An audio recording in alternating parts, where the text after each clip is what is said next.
Olá, sejam bem-vindos a mais uma aula e desta vez nós iremos falar sobre soluções, ok? Iremos dar uma breve introdução sobre soluções. Muito bem, tal como eu dizia na aula anterior, dizíamos nós que soluções são misturas homogêneas, né? Essas misturas homogêneas apresentam uma única fase. Exemplo concreto de misturas homogêneas temos o sal, a água potável, o refresco, o ar atmosférico, medicamentos, entre outras formas de misturas homogêneas. Esses medicamentos podem se apresentar em forma de comprimido ou pó, entre outras formas farmacêuticas que nós podemos ter.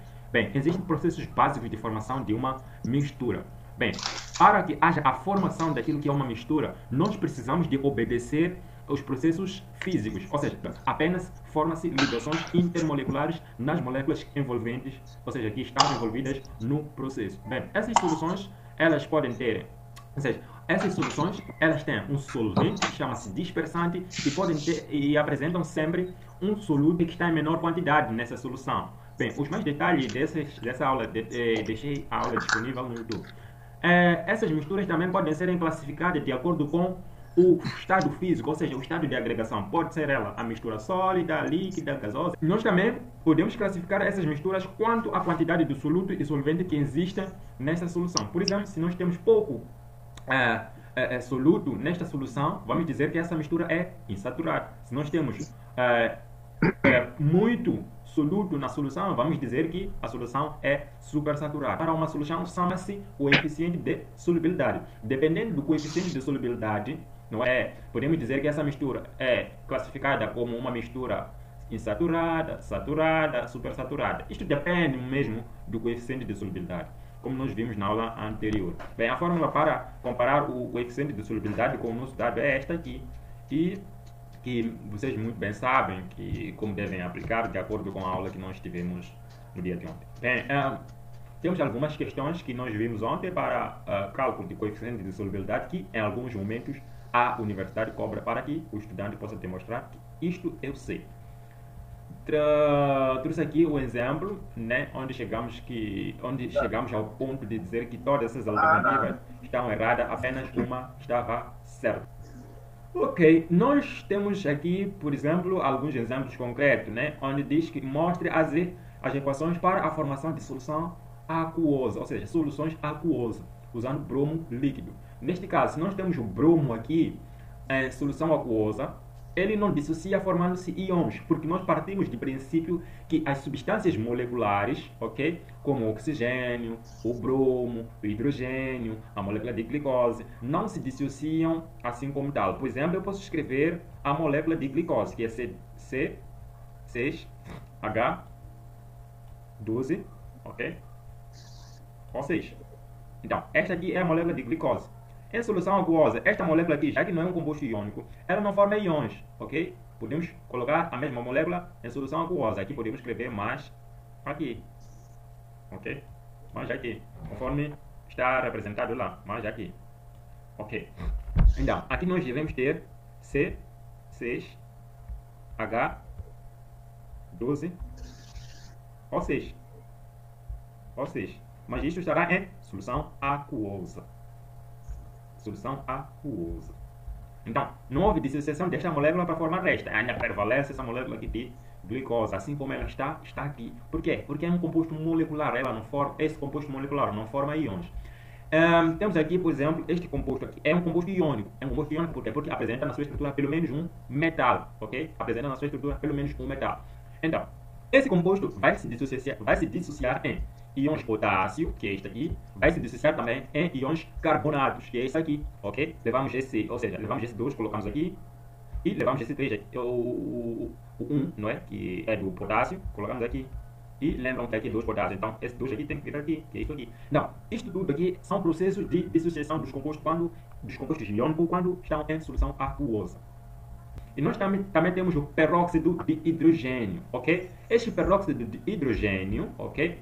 Ele associa-se à água. Este aqui subentende que seja a molécula de água, ok? Então, associa-se e forma-se o peróxido de hidrogênio em solução aquosa.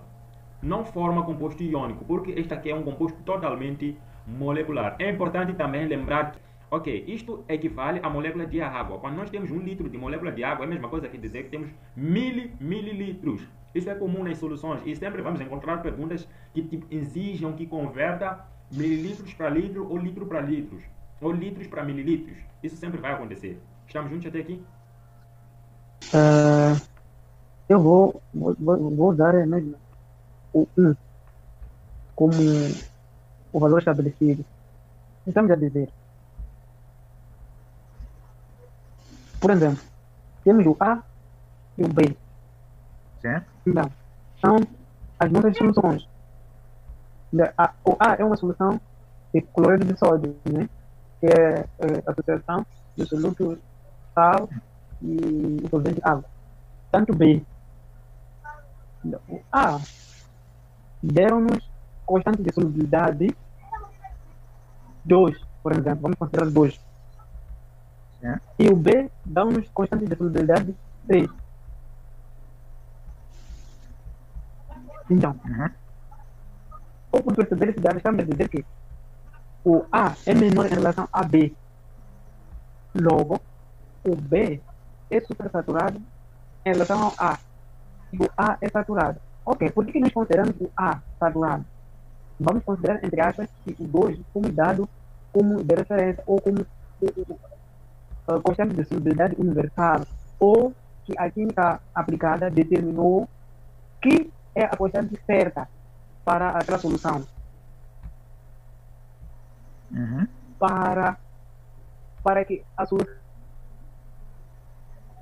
Não é? Ou seja, 1 litro da solução de cloreto de sódio, o coeficiente de solubilidade é igual a 1, ok?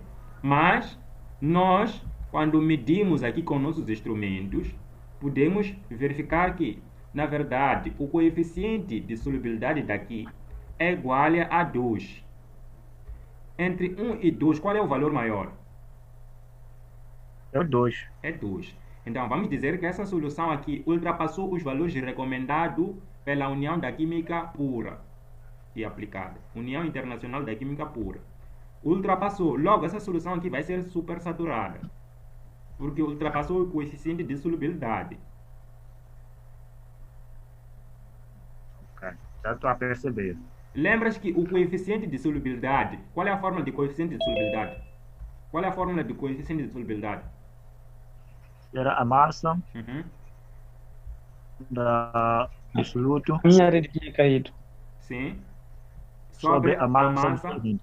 do solvente, Do não é isso? solvente. Sim. Ok.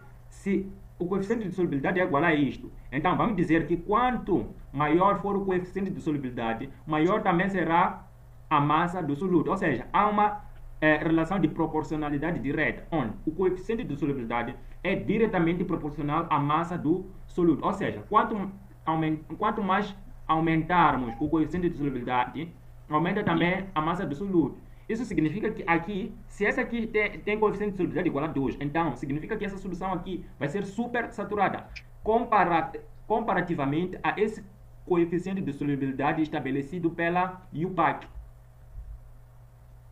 Percebeu? É. Hum? Já percebi.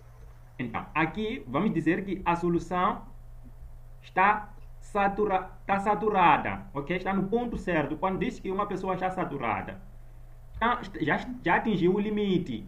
Não é que já está estressada, não. Já atingiu o limite. Mas agora, quando ultrapassa aquele grau de saturação, vamos dizer que essa pessoa aqui está super saturada. Estamos juntos? É que nem na Certo. solução. Na solução vai dizer que essa solução está saturada. Quando diz que a solução está saturada, significa que está no ponto certo, no ponto recomendado. Já percebi. Ok.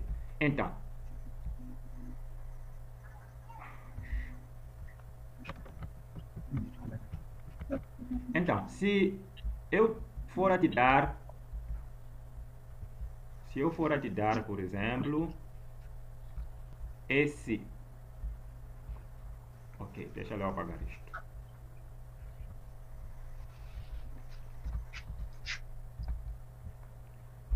Se eu for a te dar, ok, 1 litro e te dou coeficiente de solubilidade igual a 0,8, por exemplo. Agora me diga, Guambo, essa solução aqui estará em que estado? Saturada, supersaturada? Vamos lá, chuta lá. Saturada, insaturada, supersaturada, em que tipo de solução vai se enquadrar? Essa solução aqui. Lembrando que aqui é 1 litro. É 1 litro. Em relação à química da pureza, né?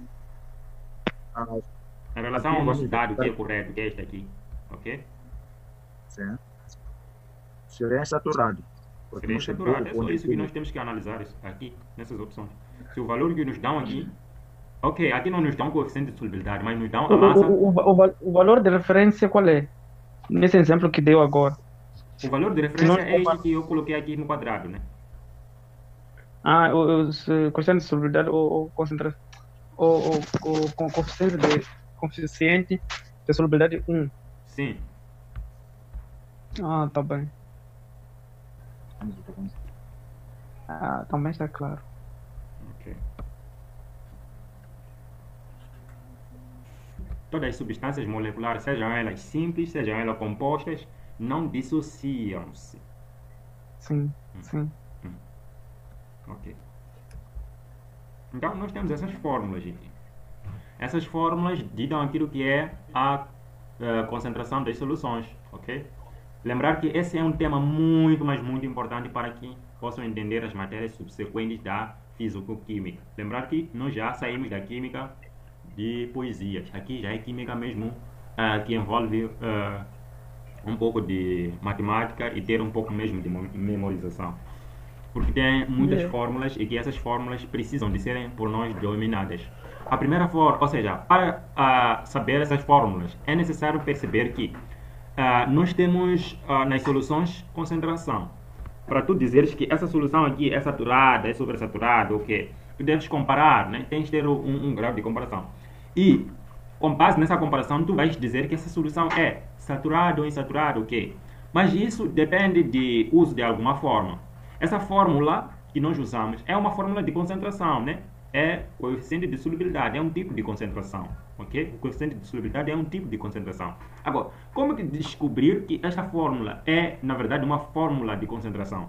Concentração é a relação entre a quantidade do soluto com a quantidade do solvente. Se nós temos ou seja, se nós temos a quantidade de soluto no numerador e no denominador temos a quantidade de solvente, vamos dizer que estamos perante uma concentração. Assim como de solubilidade. a concentração pode ser a relação entre a quantidade de soluto e quantidade da solução. Resumindo, a concentração vai ser igual a M1 sobre M2. o M2. Muito bem.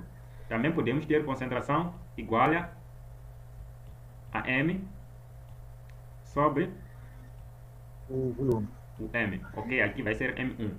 Esse M aqui significa solução. E este aqui significa soluto. Mas sempre no numerador nós temos que ter uma quantidade. Mas essa quantidade tem que ser de soluto. Estamos juntos? Certo. Sim. Muito bem. Então a concentração comum é a relação entre a massa do soluto com a massa com o volume da solução. É uma das primeiras concentrações que iremos estudar hoje. Todo o processo de preparação de mistura, nós falamos na aula anterior que chama-se dissolução. É todo o processo de preparação de uma solução, chama-se diluição, que nós estamos a ver aqui. Ok? É esta fórmula que nós estamos a ver. Essa é a fórmula de dissolução. É a primeira fórmula que nós vamos usar. E muito bem expliquei ontem, a não ser que haja dúvidas aqui. E deixei esses exercícios aqui que tinham que resolver, né? Não sei se resolveram esses exercícios. Eu resolvi. Ok? Então, qual é o valor obtido, por exemplo, para a questão 3?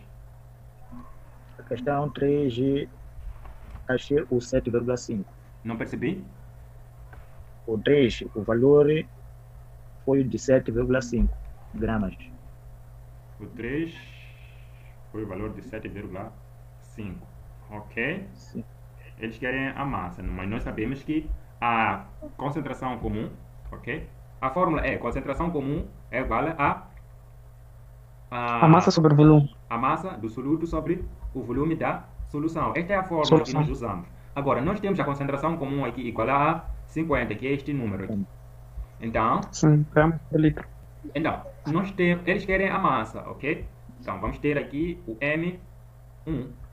Ok, este valor aqui nós combinamos que deve ser colocado em litro. Neste caso, colocando em litro, nós podemos dizer 1 litro está para Mililitros. mililitros, Litros. ok?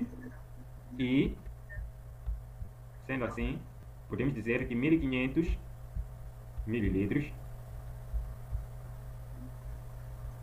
750. Não, são 150. isso, 150 mililitros está para X. X. Então, o X vai ser igual a 0,15 Vírgula. 15. litros. Ou seja, sempre que tiver mililitros para converter para litros, deve dividir por 1000.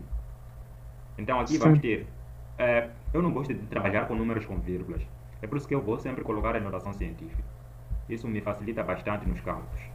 Então, 10 elevado a menos Araújo. 10 elevado a 15 vezes 10 a menos 2. a menos 2. Ok. Então, o M vai ser igual a 50 vezes 15. Ou podemos dizer 5 vezes 15 elevado a 10 vezes... Ou seja, 15 vezes 10 elevado a menos 1. 15 vezes 10 elevado a menos 1. Então, isso aqui vai dar um valor. O M vai ser igual a um valor. Isso dá quanto? 5 vezes 5 dá 25. Vai 2. Tá bem, vamos lá. 5 vezes 2. Eu não sei dar quanto 5 vezes 2. Estamos juntos? Eu não sei dar quanto 5 vezes 2. Mas pelo menos eu sei que a metade de 2 é 1. Ok? E sempre que eu for a multiplicar o 5 por 2, ok? Ou seja, sempre que eu for a multiplicar 5 vezes qualquer número, eu tenho que entender que qualquer número, à direita de qualquer número temos a vírgula. E sempre que formos a multiplicar, temos que deslocar essa vírgula para a direita deste número. Então, ficamos com 10,0. Imagine, eu te dou 5 vezes... Imagine, na farmácia fizeste 124 receitas, ok?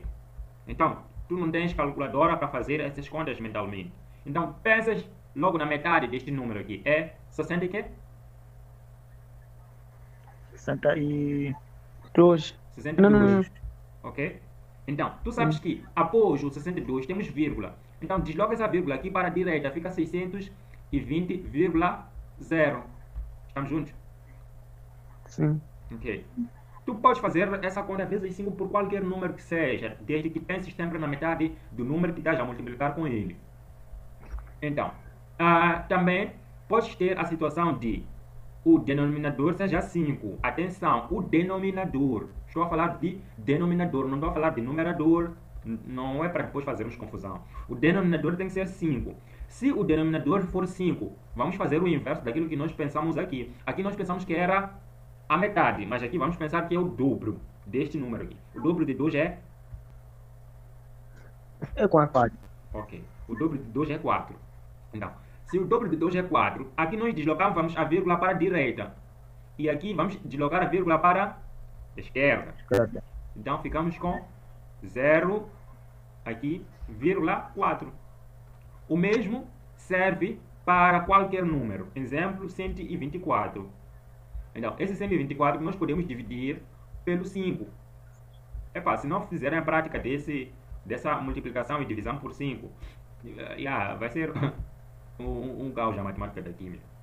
Mas eles gostam sempre de trabalhar com o número 5, multiplicar, dividir, pensar no dobro, ali é 1 sobre 2. Então, vamos lá. Aqui vamos pensar no dobro desse número, ok? O dobro desse número aqui, qual seria? 620. Como? 620. O dobro de que número? Não pode ser. O dobro de... Aí são 248. 248. 48. Nós sabemos que à direita de qualquer número nós temos uma vírgula aqui. Então, vamos deslocar essa vírgula aqui uma vez para a esquerda. Então, o resultado desta divisão é 24,8. Ok, então, esses são alguns princípios fundamentais que devem sempre reter. Ok, então, aqui nós temos 5 vezes 15. Neste caso, vamos pensar na metade do 15. Aliás, vamos pensar na metade do 15. A metade do 15 é 7,5. 5. Ok? E nós deslocamos essa vírgula que está entre o 7 e o 5 para este lado aqui. Ficamos com 75. Ok? 75 vezes 10 elevado a menos 1. Esse menos 1 aqui vai de novo nos obrigar a remover a vírgula para este lado aqui. Ficamos de novo com 7,5. Uhum. Estamos juntos? Estamos. Ok, tá bem.